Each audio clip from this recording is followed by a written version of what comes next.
I was 8 years old.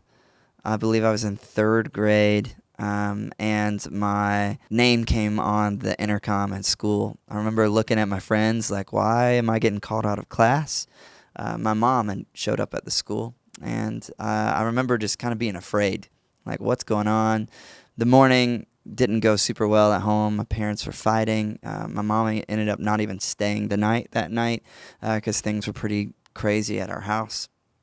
And so I remember walking up to the main office and seeing my mom standing there. And I remember the moment she asked me, should I leave your dad?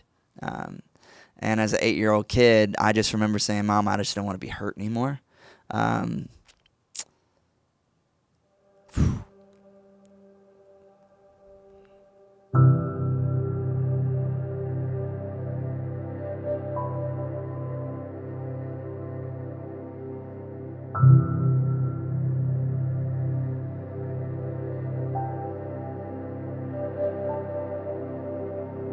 She asked me what I would think if she left my dad, and I just remember, it's turmoil at home.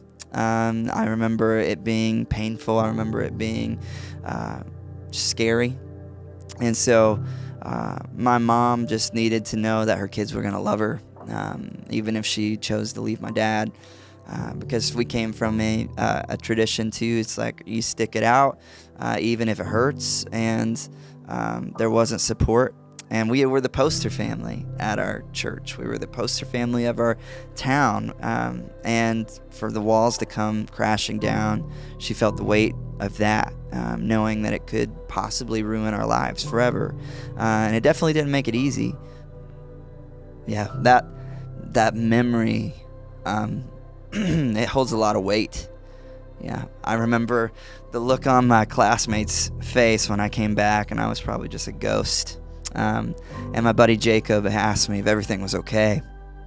And I just smiled and I lied right to his face. I'm like, yeah, everything's fine. And as an 8-year-old kid, that ingrained itself in my memory. I sometimes just, feel it pretty clearly of just a memory that doesn't ever seem to go away.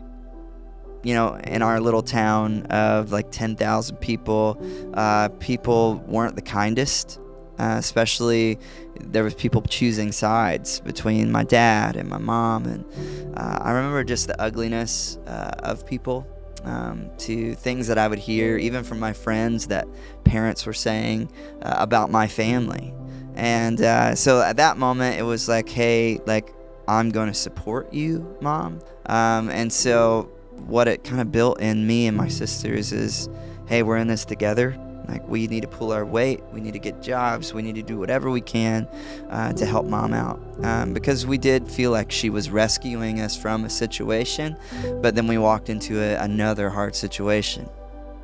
Yeah, it definitely feels like I grew up too fast. I look at my kids now, my little boy, whew.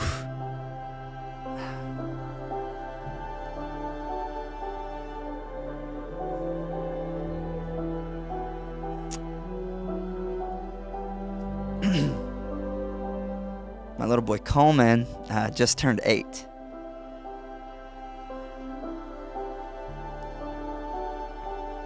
He just turned 8, and I look at him, and he doesn't worry about where his meal's coming from. Doesn't worry if someone's gonna hit him.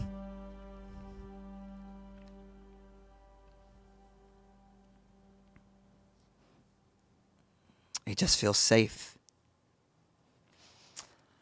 And I'm so grateful that me and my wife can create a safe place for my kids. Yeah, it's the wounds that shape us. And now getting to be a dad with a little boy around that age of when my life fell apart, I feel that. Feel the responsibility and also the gift of just being able to do it different. my childhood and what I experienced as a kid, I didn't realize how much it affected me until kind of my early 20s of my friendships and then my wife. And, also when I became a dad, I've never had that much anxiety and fear as whenever I was told that we were about to have a kid. And so it's not something I wake up and I feel very confident in, being a dad. It's not something I feel like I've had a ton of mentors pour into me on what to do and how to do it. Man, I'm stumbling all over the place. But I found so much grace. My greatest hope is that they never doubt that they were loved, no matter what they do.